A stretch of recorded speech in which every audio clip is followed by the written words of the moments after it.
आज हम लोग शुरू करने जा रहे हैं अपने क्लास 8 के एक बहुत ही इम्पोर्टेंट और बिल्कुल नया चैप्टर। हमारा चैप्टर का नाम है डाटा हैंडलिंग। एनसीईआरटी में ये चैप्टर नंबर हमारा 5 है। ध्यान से समझते हुए चलिएगा, बहुत इंपॉर्टेंट है। चैप्टर का नाम है हमारा डाटा हैंडलिंग और एनसीईआरटी में ये चैप्टर हमारा है चैप्टर नंबर 5। ठीक है, मतलब कि एनसीईआरटी में चैप्टर नंबर 5 है और चैप्टर नंबर 5 में ही आपको 1 2 3 4 टॉपिक पढ़ना है। और यदि आप बात करें RS अग्रवाल बुक का, तो RS अग्रवाल बुक में हमारा डाटा हैंडलिंग शुरू होता है चैप्टर नंबर 21 में। ठीक है ना। उसके बाद यहाँ पे आप ध्यान से देख लीजिए ये क्या बातें लिखी गई हैं। ये बहुत इंपॉर्टेंट है जो यहाँ पे लिखे हैं ना, ये बहुत इंपॉर्टेंट है। दोनों प्रकार के बच्चों के लिए बता रहे हैं, जो एनसीईआरटी पढ़ते हैं या फिर जो RS अग्रवाल पढ़ते हैं। बताते हैं ये क्या लिखा हुआ है। बहुत इंपॉर्टेंट बात ये लिखी हुई है। ये क्या है बता रहे हैं अभी, 1 मिनट बस।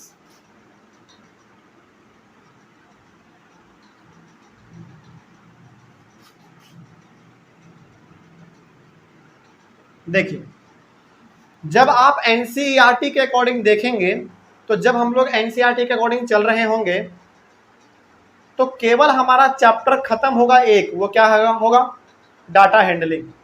लेकिन जब आप इसी चैप्टर को हम लोग जब पढ़ रहे होंगे तो उसके अकॉर्डिंग, यानी कि जब हमारा एनसीईआरटी का ये चैप्टर डाटा हैंडलिंग खत्म हो जाएगा, उसके साथ ही साथ आपके RS अग्रवाल का 4 चैप्टर खत्म हो जाएगा।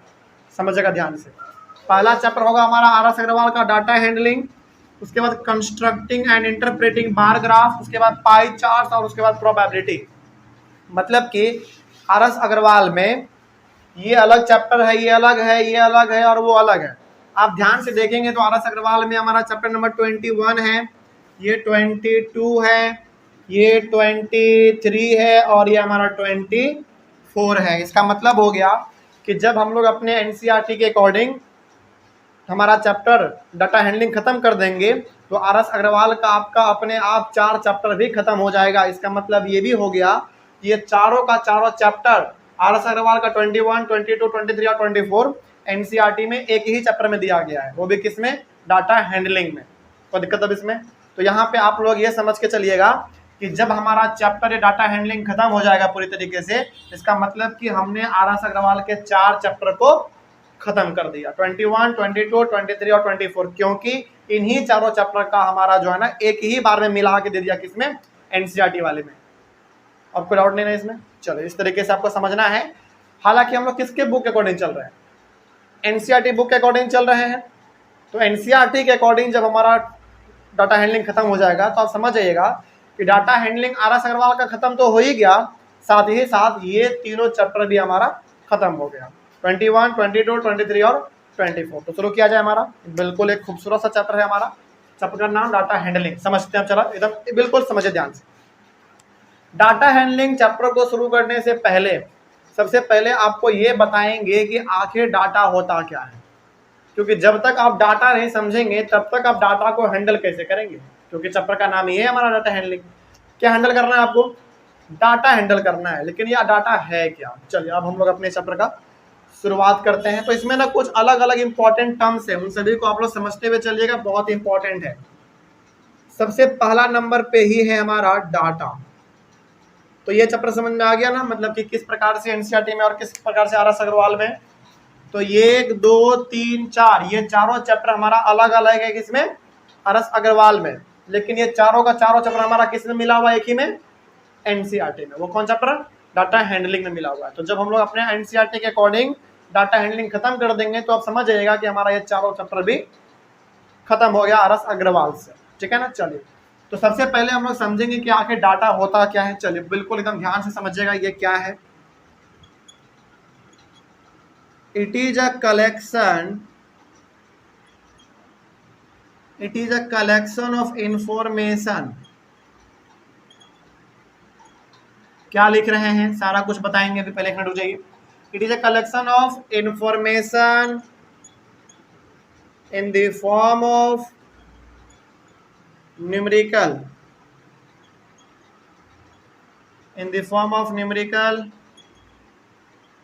Figures are known as data,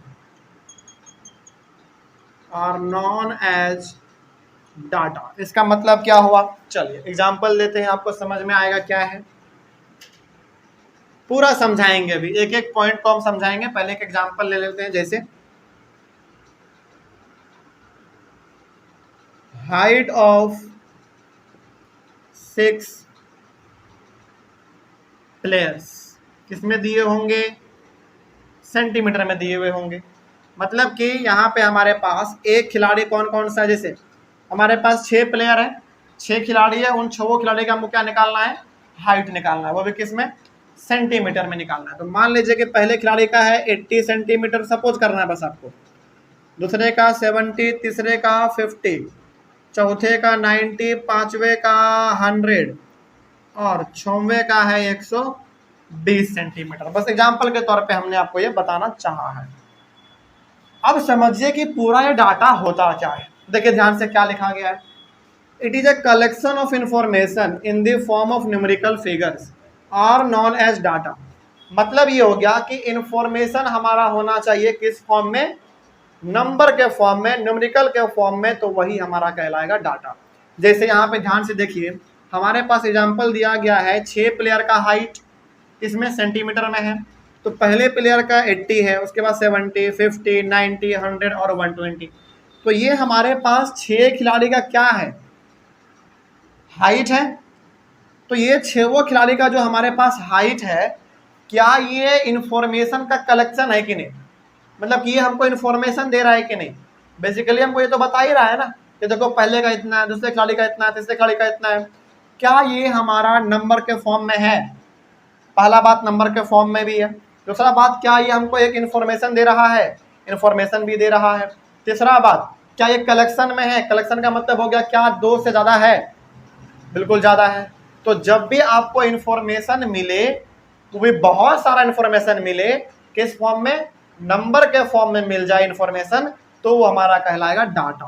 तो जैसे यहाँ पे हमारे पास 6 खिलाड़ी का हाइट था, नंबर में दिया हुआ है, न्यूमेरिकल फॉर्म में दिया हुआ है, तो ये हमारे लिए क्या हो जाएगा, डाटा हो जाएगा। तो अब आप इसके डेफिनेशन को देखिए, क्या लिखा हुआ था, it is a collection of information.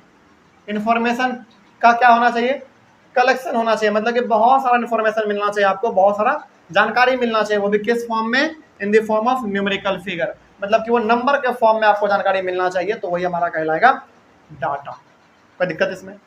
तो ये हमारा एग्जांपल किसका हो गया, डाटा का हो गया। तो डाटा का मतलब कोई पूछे कि क्या होता है, तो सिंपल से आप बताइएगा, जब हमको इन्फॉर्मेशन मिले, वो भी बहुत सारा इन्फॉर्मेशन मिले नंबर के फॉर्म में, तो वो हमारा हो जाएगा डाटा। ठीक है ना। एक एग्जांपल हम इसका और दे देते हैं, बहुत ही कॉमन सा, marks of 10 students out of 100 in math. Example समझिए इसका, जैसे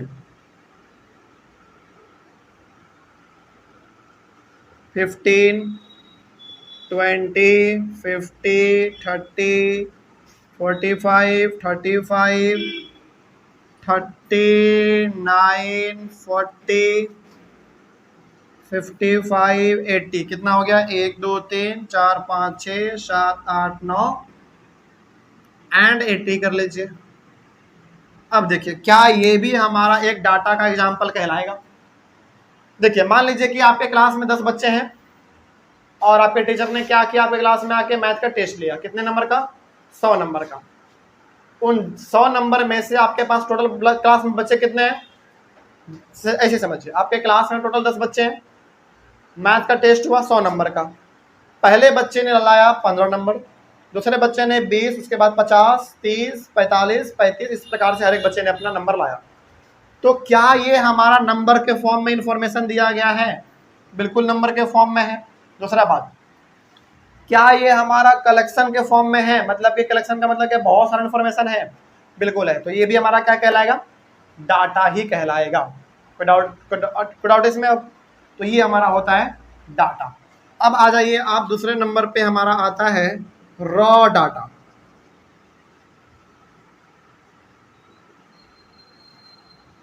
रॉ डाटा का मतलब क्या होता है, समझिए।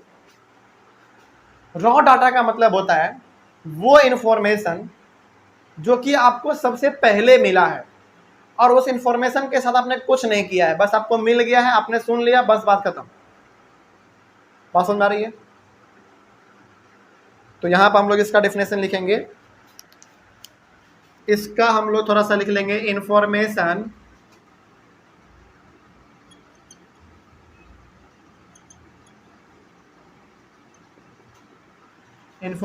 गैदर्ड इनिशियली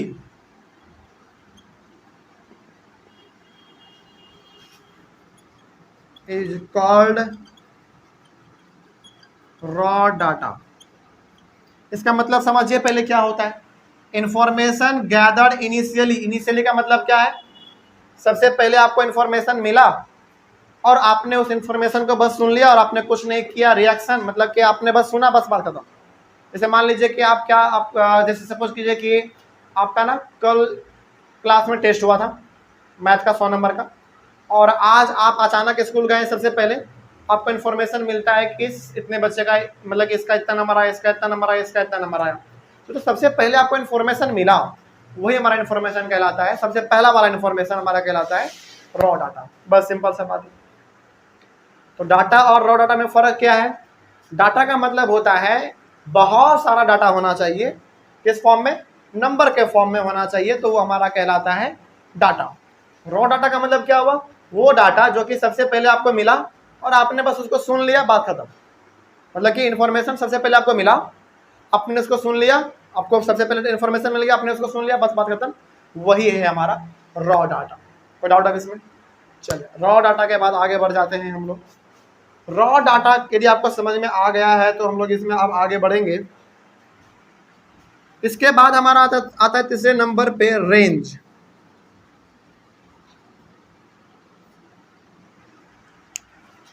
रेंज का मतलब क्या होता है, चलिए इसके बारे में भी थोड़ा सा लिख देते हैं। डिफरेंस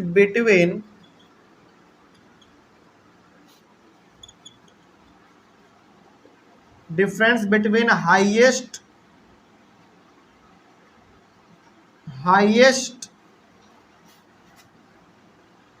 ऑब्जर्वेशन, चलो अभी ना फिलहाल आप चलो कोई बात नहीं, difference between highest observation and lowest observation.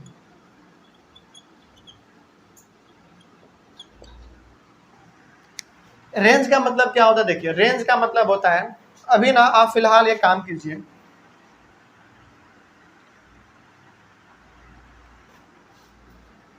Observation के बदले में आप अभी फिलहाल एक वर्ड इस्तेमाल कर लीजिए, बस क्या? Data.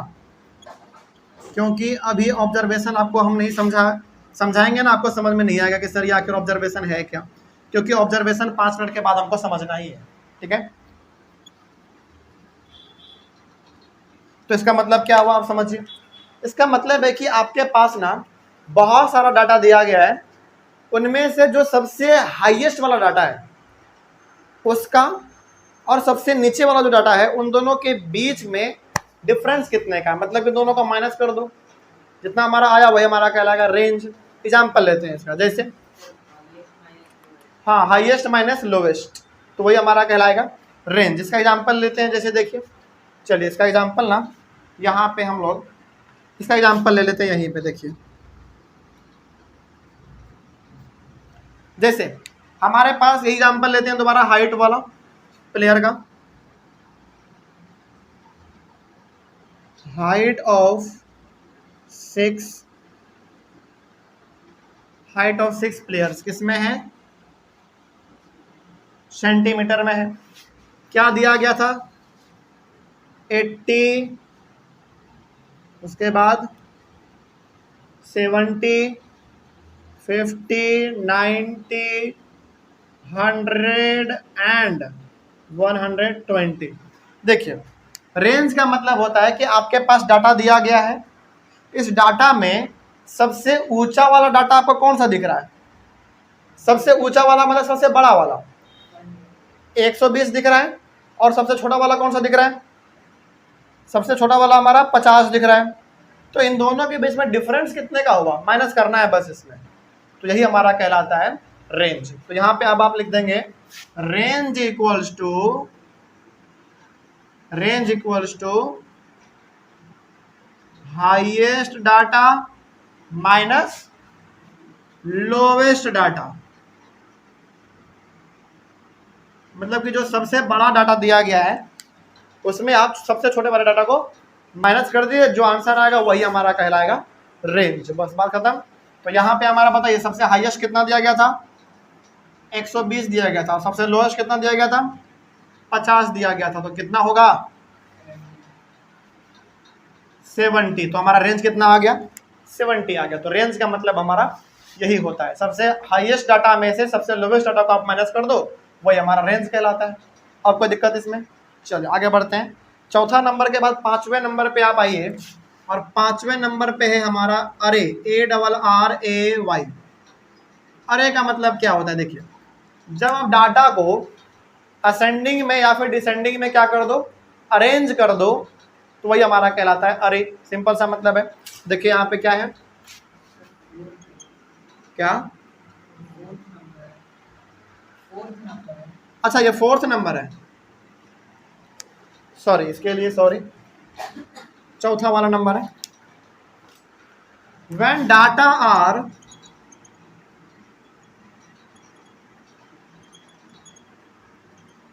when data are arranged in ascending or descending order, it is known as array। मतलब ये हो गया कि जब आप डाटा को केवल क्या कर दो, असेंडिंग ऑर्डर में, या फिर आपका मन करे तो डिसेंडिंग में अरेंज कर दो, तो वही हमारा कहलाता है अरे। एग्जाम्पल ले लेते हैं, चलिए इसका वही वाला एग्जाम्पल ले लेते हैं। आपका कौन सा, वो जो आपके क्लास में टेस्ट हुआ था ना मैथ वाला, वही वाला एग्जाम्पल ले लेते हैं। क्या था देखिए, एग्जाम्पल था marks of students out of 100, किस में, मैथ में। यानी कि आपके क्लास में देखो 10 बच्चे थे, मार्क्स ऑफ 10 स्टूडेंट्स, यहाँ पे आप 10 कर लीजिएगा, marks of 10 students out of 100 in math. मतलब कि आपके क्लास में 10 बच्चे थे, उसमें से आपके इस क्लास में मैथ का टेस्ट हुआ, और मैथ के टेस्ट में अलग अलग बच्चे ने अलग अलग नंबर लाया। जैसे पहला बच्चा पहले ने कितना लाया, इधर से देख के बताइए, 15, 20, 50, 30, उसके बाद 45, 35, 39, 40, 55 एंड 80। मतलब कि पहले बच्चे ने इतना नंबर लाया, इतना इतना इतना, इस तरीके से अलग अलग बच्चों ने नंबर लाया। अब आप क्या कर दो, बस इसी नंबर को असेंडिंग में या फिर डिसेंडिंग में अरेंज कर दो, तो वही हमारा क्या कहलाएगा, अरे कहलाएगा। तो आप किस में करना चाहते हैं, असेंडिंग में या डिसेंडिंग में? असेंडिंग में करना थोड़ा सा आसान होता है। मतलब कि असेंडिंग का मतलब छोटा से बड़ा, और डिसेंडिंग का मतलब बड़ा से छोटा। तो आप इसको किस में अरेंज कर दो, असेंडिंग में कर दो। चलो तो आप लिखो यहाँ पे अरेंजिंग इन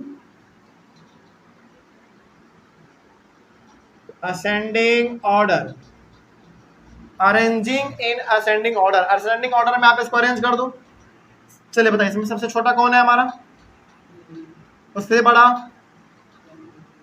20, उससे बड़ा 30, उससे बड़ा 35, उससे बड़ा कितना 39, 39 के बाद 40, 40 के बाद 45, उसके बाद 50, 55 और लास्ट में 80। हमने क्या किया, बस इसी इंफॉर्मेशन को हमने असेंडिंग ऑर्डर में अरेंज कर दिया।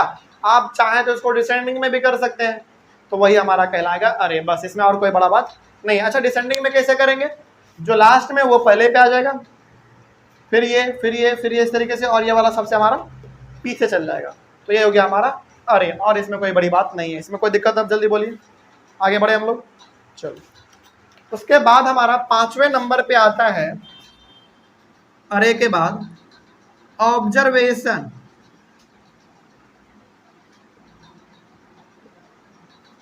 ऑब्जर्वेशन का मतलब क्या होता है, इसका भी डेफिनेशन बड़ा सिंपल है।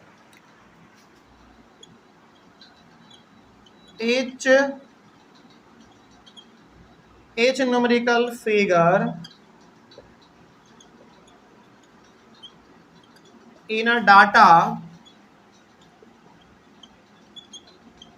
are known as observation। इसका मतलब क्या हुआ, मतलब कि एक डाटा है, उसमें हर एक न्यूमेरिकल फिगर जो आपको दिख रहे हैं वही हमारा कहलाएगा ऑब्जर्वेशन। जिससे आप इसका एग्जांपल देखिए, पहले सबसे पहले इसका आप एग्जांपल देखिए, आपको और समझ में आ जाएगा। जैसे एग्जांपल हम वो कर लेते हैं हाइट वाला प्लेयर का। देखो हम बार बार यही एग्जांपल क्यों ले रहे हैं, ताकि आप हर बार एक ही एग्जांपल से चीज़ों को समझ पाए, दिक्कत ना हो आपको, ठीक है ना। तो यहाँ पे एग्जांपल हम ले लेते हैं हाइट ऑफ 6 प्लेयर्स, किसमें दिया हुआ है, सेंटीमीटर में दिया हुआ है। चलिए बताइए, पहले खिलाड़ी का हाइट कितना है, 80, 70, उसके बाद 50, 90, उसके बाद 100 और लास्ट में 120। देखिए ये हमने एग्जांपल तो लिख दिया। अब इसके डेफिनेशन पे जाइए तो जरा क्या लिखा हुआ था, each numerical figure in a data are known as observation. तो ये हमारा क्या है, पहली बात तो डाटा है, पहली बात तो ये हमारा डाटा है, क्योंकि हमारा कलेक्शन ऑफ इंफॉर्मेशन है, न्यूमेरिकल फिगर में भी है, तो ये हमारा डाटा है। और इस डाटा में हर एक न्यूमेरिकल फिगर जो आपको दिख रहे हैं, हर एक नंबर वाले जो आपको दिख रहे हैं, इन सबको हम लोग क्या कह देते हैं, ऑब्जर्वेशन कह देते हैं। मतलब कि 80 भी हमारा ऑब्जर्वेशन है, ये भी ऑब्जर्वेशन, ये भी सब का सब हमारा क्या है, ऑब्जर्वेशन है। मतलब कि एक डाटा में जितने भी नंबर वाले चीज आपको दिख रहे हैं वो सब का सब हमारा ऑब्जर्वेशन है। तो बताइए इसमें टोटल नंबर ऑफ ऑब्जर्वेशन कितने हुए, 6, 1 2 3 4 5 6, इसमें टोटल नंबर ऑफ ऑब्जर्वेशन हमारे 6 हैं टोटल। इसी को हम लोग कहते हैं ऑब्जर्वेशन। को डाउट इसमें? चलिए यहाँ पे हम लोग लिख सकते हैं लास्ट में नीचे क्या, total number of observation equals to 6।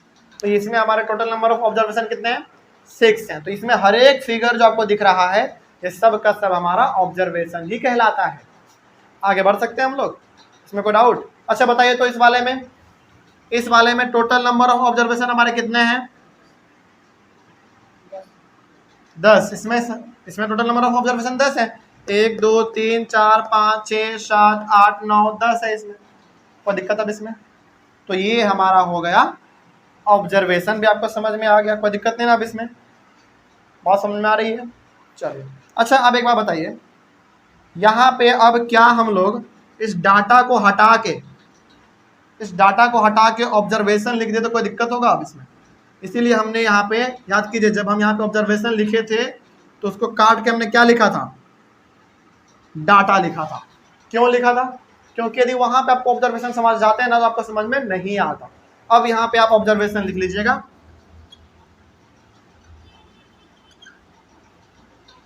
और यहाँ पे भी आप ऑब्जर्वेशन लिख लीजिएगा।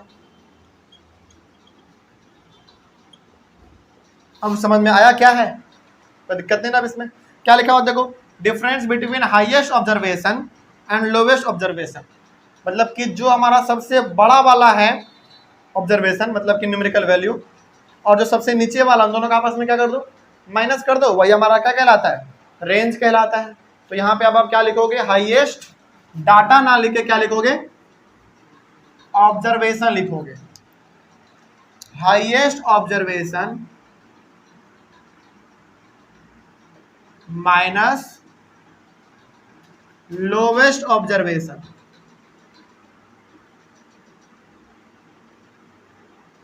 Highest observation minus lowest observation, ठीक है।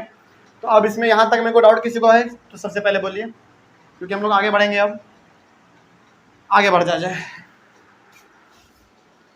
ऑब्जर्वेशन के बाद हमारा आता है फ्रीक्वेंसी ऑफ एन ऑब्जर्वेशन। मिटा दे पूरा,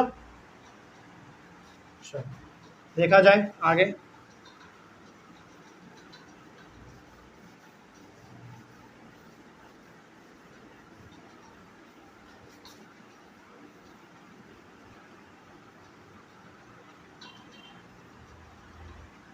देखते हैं फ्रीक्वेंसी ऑफ एन ऑब्जर्वेशन हमारा क्या होता है।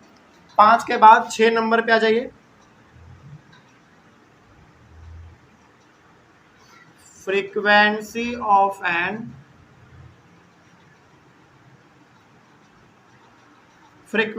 एन ऑब्जर्वेशन का मतलब क्या है देखिए, इसके बारे में पहले कुछ बातें आप लिख लीजिए। जैसे इसमें लिखना है हम लोगों को the number of times of particular observation occurs, it is known as its frequency। जैसे एग्जाम्पल देंगे आपको और समझ में तुरंत आ जाएगा। जैसे यहाँ पे देखिए 1 5 1 3 5 1 4 5 3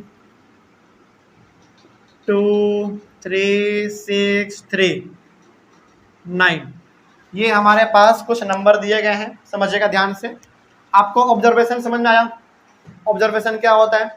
ऑब्जर्वेशन का मतलब है सिंपल सा डाटा दिया गया है, उन सारे डाटा में जो आपको हर एक प्रकार के न्यूमेरिकल फिगर दिख रहे हैं वही हमारा कहलाता है ऑब्जर्वेशन। अब हमारा है टर्म अगला फ्रीक्वेंसी ऑफ एन ऑब्जर्वेशन। इसका पहले समझिए यहाँ पे क्या कहा गया है। इसमें कहा गया है the number of times a particular observation occurs, it is known as its frequency. मतलब कि कौन सा ऑब्जर्वेशन सबसे ज्यादा कितने बार वो आया है यानी कि रिपीट हुआ है, वही हमारा कहलाएगा फ्रीक्वेंसी ऑफ एन ऑब्जर्वेशन। जैसे एग्जांपल के तौर पे आप समझिए, अभी और आपको समझ में आएगा। जैसे मैंने यहाँ पे लिखा फ्रीक्वेंसी ऑफ 1, फ्रीक्वेंसी ऑफ 1 लिखा है, इसका मतलब है कि 1 इस पूरे डाटा में कितने बार रिपीट हुआ है बताइए। 1 बार, 2 बार, 3 बार रिपीट हुआ है, तो 1 का फ्रीक्वेंसी कितना हो गया? 3 हो गया। इसका मतलब है कि 1 जो है हमारा इस पूरे डाटा में 3 बार रिपीट हुआ है। तो बताइए क्या ये 1 हमारा ऑब्जर्वेशन है? बिल्कुल ऑब्जर्वेशन है, क्योंकि हमारा न्यूमेरिकल फिगर है, ठीक है ना। तो डाटा में जितने भी न्यूमेरिकल फिगर होते हैं सबका सब हमारा ऑब्जर्वेशन कहलाता है। तो फ्रीक्वेंसी ऑफ ऑब्जर्वेशन क्या कहलाएगा कि कौन सा ऑब्जर्वेशन कितने बार रिपीट हुआ है, ठीक है ना। उसी प्रकार से यदि मैं आपसे पूछूं फ्रीक्वेंसी ऑफ 3 बताइए, 3 का फ्रीक्वेंसी कितना है, यानी कि 3 कितने बार रिपीट हुआ है? 1 2 3 4 बार रिपीट हुआ है ये, ठीक है। उसी प्रकार से यदि मैं आपसे पूछूं फ्रीक्वेंसी ऑफ 5 का फ्रीक्वेंसी कितना है? 1 2 3 3 ही बार है, तो ये हमारा हो गया। कोई डाउट इसमें? समझ में आ रही है? तो फ्रीक्वेंसी ऑफ ऑब्जर्वेशन का मतलब होता है कि कौन सा ऑब्जर्वेशन कितने बार रिपीट हुआ है। तो उस तरीके से हम लोग इसको लिखते हैं। आगे बढ़ सकते हैं हम लोग? चलिए आगे बढ़ा जाए। 6 नंबर हो गया। 7वें नंबर पे आइए, frequency distribution. Frequency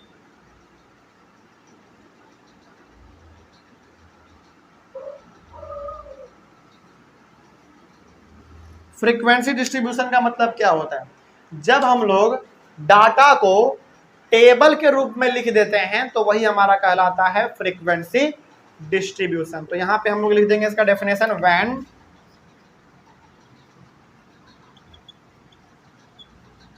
when data are arranged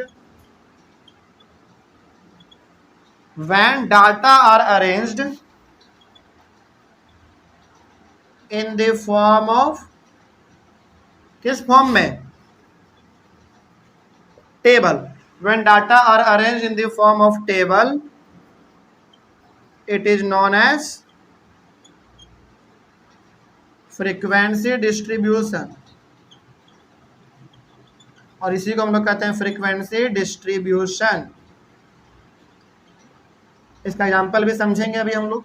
मतलब कि जैसे मान लीजिए कि ये हमारा डाटा है, इसी को बस क्या कर देंगे, टेबल के रूप में लिख देंगे, तो वही हमारा कहला जाएगा फ्रीक्वेंसी डिस्ट्रीब्यूशन, बस। और इसमें कोई बड़ी बात नहीं, इसमें कोई दिक्कत, आगे उधर का मिटा देते हैं क्योंकि उधर हमको समझना है। एक टेबल अभी आपको बना के दिखाते हैं, तब आपको समझ में ज्यादा आ पाएगा कि आखिर फ्रीक्वेंसी डिस्ट्रीब्यूशन होता क्या है।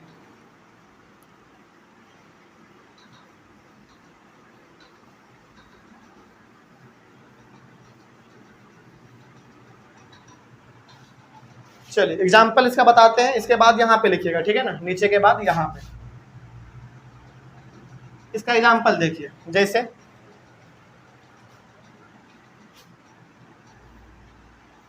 एग्जाम्पल के तौर पे ले लीजिए, हाँ एग्जाम्पल के तौर पे ले लीजिए score secured by players of a cricket team।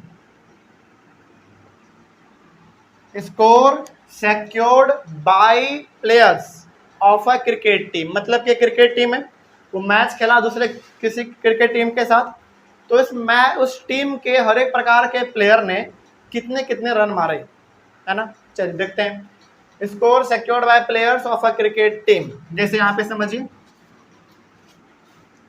Suppose कर लीजिए कि पहले वाले प्लेयर ने मारा कितना, 2 रन, उसके बाद वाले ने 5, उसके बाद वाले ने 8, उसके बाद वाले ने 7, उसके बाद वाले ने 4, उसके बाद फिर 3, उसके बाद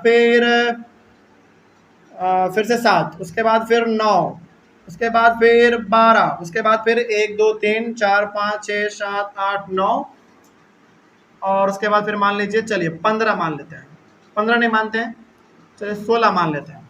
मतलब कि 11 प्लेयर होता है हमारे क्रिकेट टीम में, तो कितना हो गया इसमें, 1 2 3 4 5 6 7 8 9 10, चलो 10 रहने दो, काफ़ी, इतना काफ़ी है समझने के लिए। तो एक क्रिकेट टीम है, उसमें हमारा 10 प्लेयर है, उन्होंने इतना इतना रन मारा। अब आप क्या कर लो, इसी डाटा को टेबल के रूप में रिप्रेजेंट कर दो, वही हमारा कहलाएगा क्या, फ्रीक्वेंसी डिस्ट्रीब्यूशन। अब कैसे करेंगे वो देखा जाए ध्यान से। यहाँ पे ना आप लिखो नंबर ऑफ प्लेयर्स, इधर आप नंबर ऑफ प्लेयर्स लिख दीजिए, इधर आप लिखिए स्कोर, और इधर हमको एक चीज और लिखना पड़ता है, याद रखिएगा इस चीज को, टैली मार्क्स। याद आ गया होगा आपको क्लास 8 का, सॉरी क्लास 7 का चीज।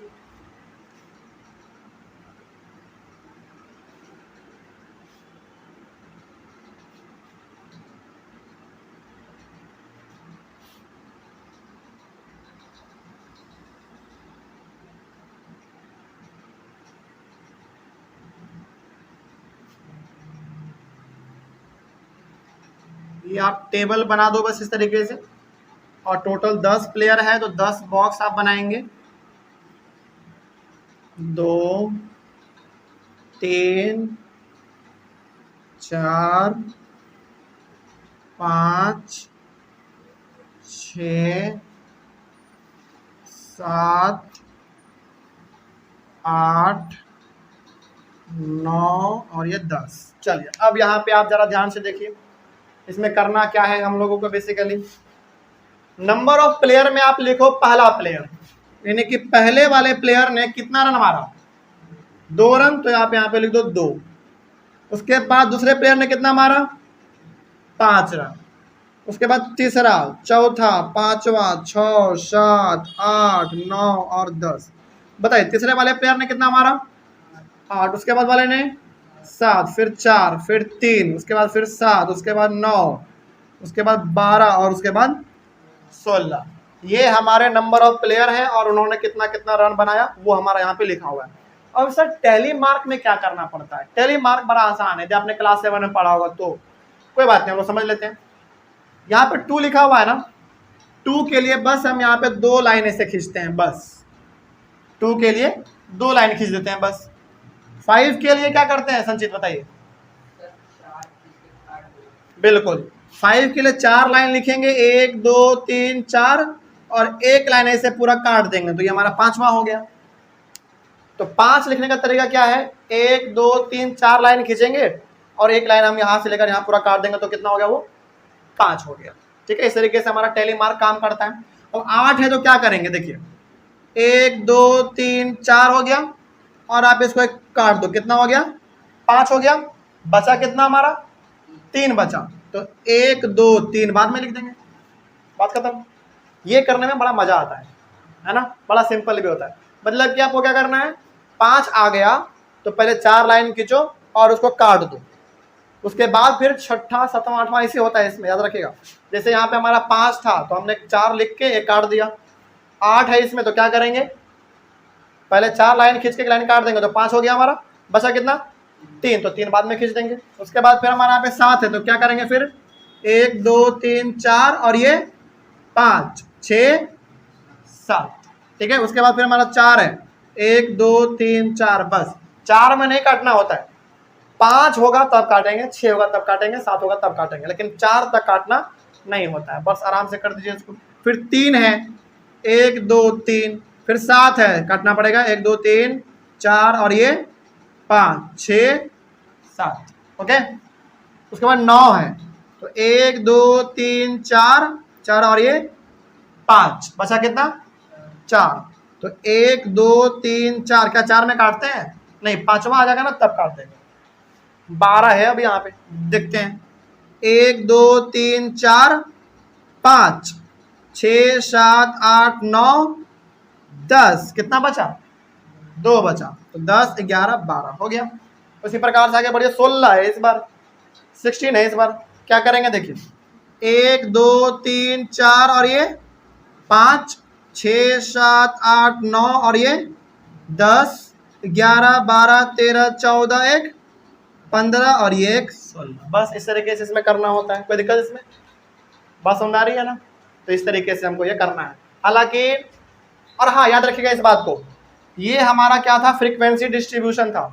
जब हम लोग डाटा को किस रूप में लिख देते हैं? टेबल के रूप में लिख देते हैं, टेबल में सजा के, वही हमारा कहलाता है फ्रीक्वेंसी डिस्ट्रीब्यूशन। और इस टेबल को क्या कहते हैं? मतलब कि डाटा को टेबल में अरेंज कर देंगे तो वो हमारा हो गया फ्रीक्वेंसी डिस्ट्रीब्यूशन। लेकिन इस टेबल का नाम क्या देते हैं? फ्रीक्वेंसी डिस्ट्रीब्यूशन का टेबल है ना, तो क्या नाम देंगे? फ्रीक्वेंसी डिस्ट्रीब्यूशन टेबल, सिंपल है ना।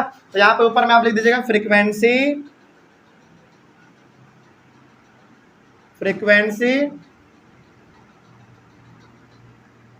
Distribution table. मतलब ये टेबल था किसका? फ्रीक्वेंसी डिस्ट्रीब्यूशन का था, उसी का नाम होगा ना फ्रीक्वेंसी डिस्ट्रीब्यूशन टेबल। बस काम खत्म। कोई डाउट है इसमें? चलिए, तो आज हम लोगों ने टोटल अपने इस चैप्टर में 7 इंपॉर्टेंट टर्म्स के बारे में समझे हैं, और अगले वाले क्लास में हम लोग अपने तो सवालों को सॉल्व करेंगे, ठीक है ना।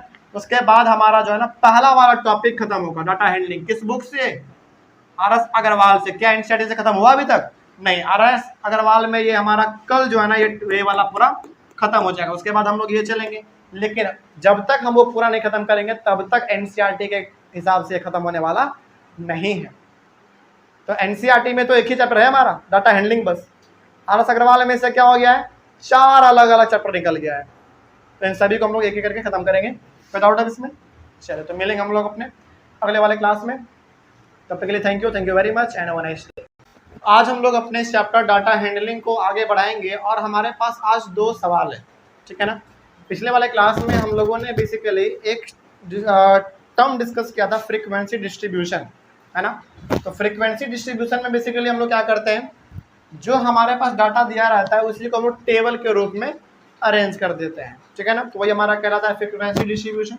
तो इन दोनों सवालों को हम लोग जरा सॉल्व करके देख लेते हैं कि आखिर इसमें क्या कहा जा रहा है। इस प्रकार का सवाल आपके बुक में मिलेगा, बोला जाएगा कि मतलब इस प्रकार का सवाल दे देगा और बोलेगा कि इसका फ्रीक्वेंसी डिस्ट्रीब्यूशन आप तैयार कीजिए। फ्रीक्वेंसी डिस्ट्रीब्यूशन तैयार कीजिए मतलब कि आप इसको टेबल के रूप में अरेंज करके लिखिए, जिसमें कि टैली भी लिखना होता है, ठीक है ना। चलिए देखिए सवाल हमारा क्या कह रहा है, पहले आप उसको समझेंगे बहुत ध्यान से।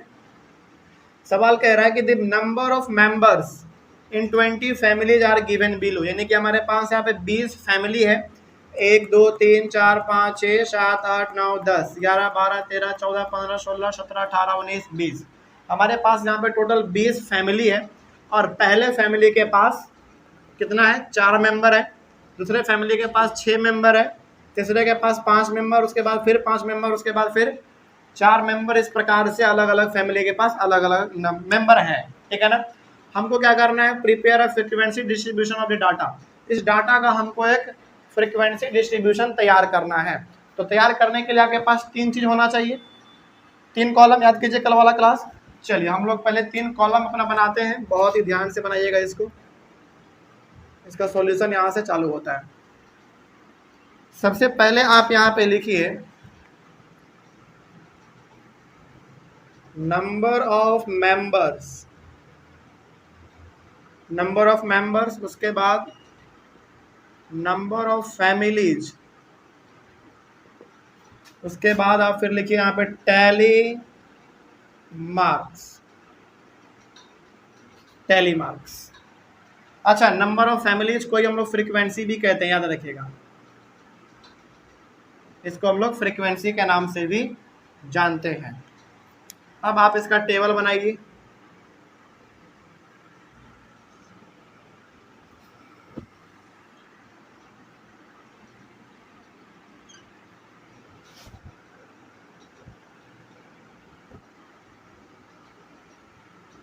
देखिए, अब आपका नजर इधर होना चाहिए।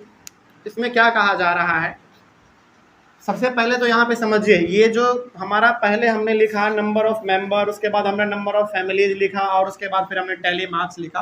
टैली मार्क्स बनाना बड़ा आसान होता है, उसको हम लोग अपने बाद में कर लेंगे। लेकिन पहले आप इन दोनों कॉलम को भरिए।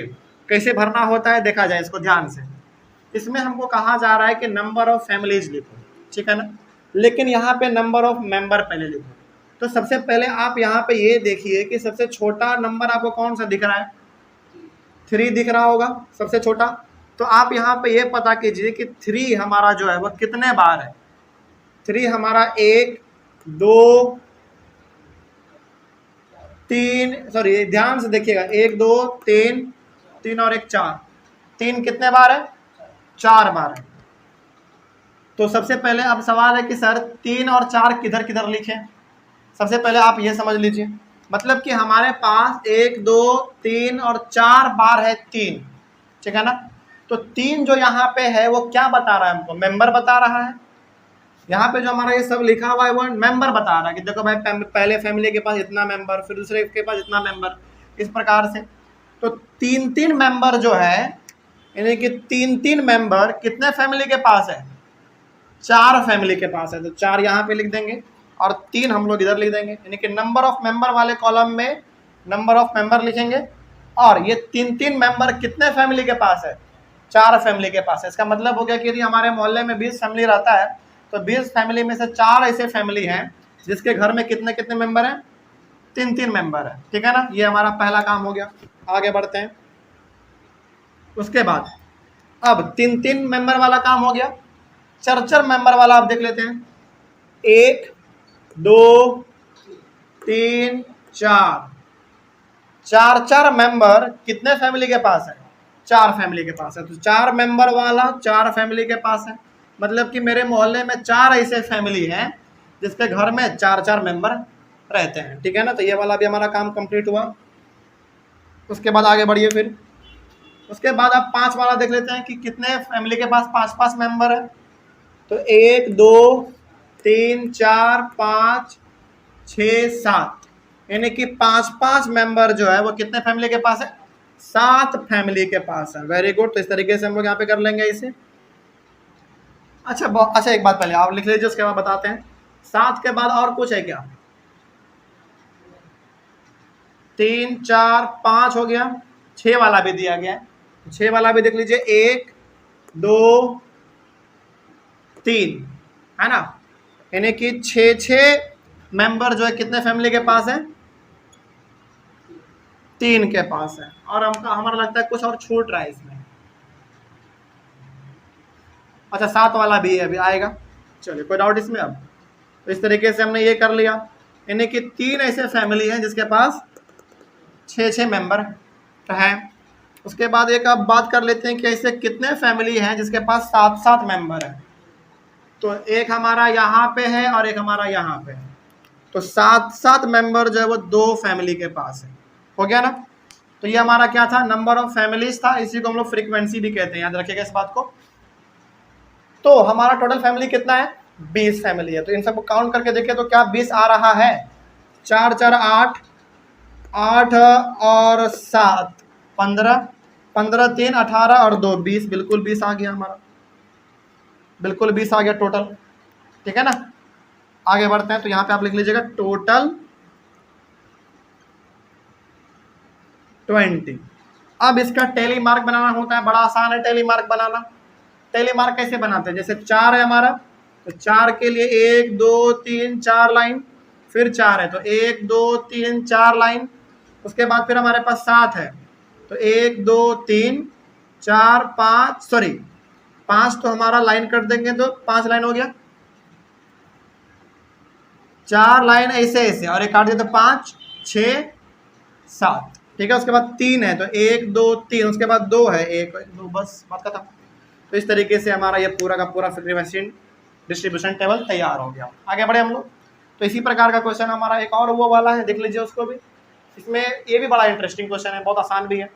इसमें कहा जा रहा है the following data gives the number of children in 40 families. अब आप ये मान लीजिए कि मेरे मोहल्ले में ना 40 फैमिली है, तो पहले फैमिली के पास 1 बच्चा है, दूसरे फैमिली के पास 2 बच्चा है, तीसरे फैमिली के पास 6 बच्चा है। इस तरीके से करते करते करते करते हमारे मोहल्ले में टोटल 40 फैमिली है। ठीक है ना। तो इसका हमको क्या बनाना है, एक फ्रीक्वेंसी डिस्ट्रीब्यूशन टेबल बनाना है। चलिए तो बनाते हैं इसका हम लोग, represent it in the form of a frequency distribution. करते हैं इसको रिप्रेजेंट। इसका सॉल्यूशन यहाँ से हमारा होगा,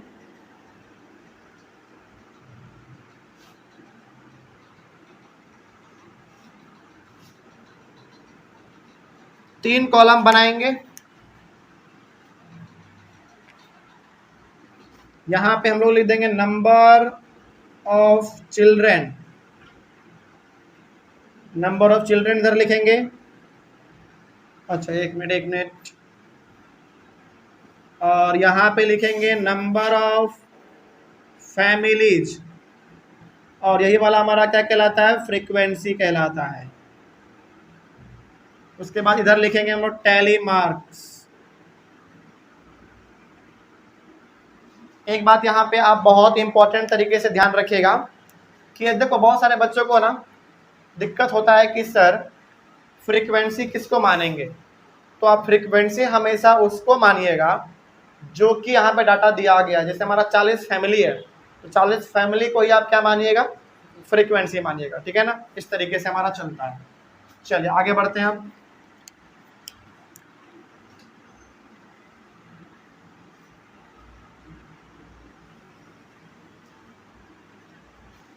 अब देखिए यहाँ पे ध्यान से, सबसे पहले ना आप बहुत ध्यान से इसको समझते चलिए। नंबर ऑफ चिल्ड्रेन, सबसे छोटा नंबर आपको इसमें कौन सा दिख रहा है, 0 0 दिख रहा है, तो 0 आप यहाँ पे सबसे पहले लिखिए। ठीक है। तो अब आप हमको यहाँ पे बताइए कि आखिर ऐसे कितने फैमिली हैं जिनके पास कितने बच्चे हैं, 0 बच्चे, मतलब कि एक भी बच्चा उनके पास नहीं है। तो कितने हैं, जैसे देखिए 1 2 3 4, यानी कि 4 ऐसे फैमिली हैं जिनके पास कोई भी बच्चा नहीं है। तो यहाँ पे 4 लिख देंगे। आगे बढ़िए फिर।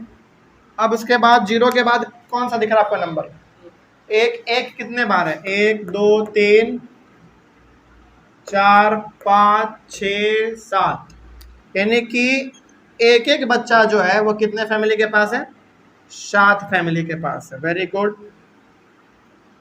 अब 2 2 पर आ जाइए आप, 1 2 3 4 5 6 7 8 9 10 11 12, मतलब कि 12 ऐसे फैमिली हैं जिनके पास कितने बच्चे हैं, 2 2 बच्चे हैं। Very good.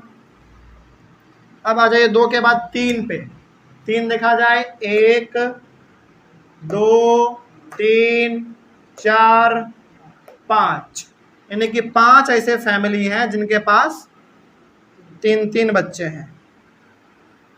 उसके बाद अब आ जाइए आप 4 वाले पे, 4 बच्चे वाले पे। कहाँ दिख रहा है आपको? 1 2 3 4 5 6, यानी कि 6 ऐसे फैमिली है जिनके पास 4 बच्चे हैं। बात समझ में आ रही है ना? आगे बढ़ते हैं फिर 5वें नंबर पे आइए। 5 बच्चा कितने फैमिली के पास है? 1 2 3, यानी कि 3 ही ऐसे फैमिली हैं जिनके पास 5 बच्चा है। अब 6 वाला भी दिया गया है, उसका भी देख लेते हैं कि आखिर कितने ऐसे फैमिली है जिनके पास 6 बच्चा है। ठीक है, देख लेते हैं थोड़ा। 1 2 3, यानी कि 3 ऐसे फैमिली है जिनके पास 6 बच्चे हैं। कोई दिक्कत? तो इस तरीके से हमारा टेबल तैयार हुआ। 7 वाला भी दिया गया है क्या? नहीं, 7 वाला नहीं है। तो बताइए हमारे पास टोटल फैमिली कितने हैं? 40 फैमिली है। तो इसको काउंट कीजिए, 40 आता है? जरा देखा जाए।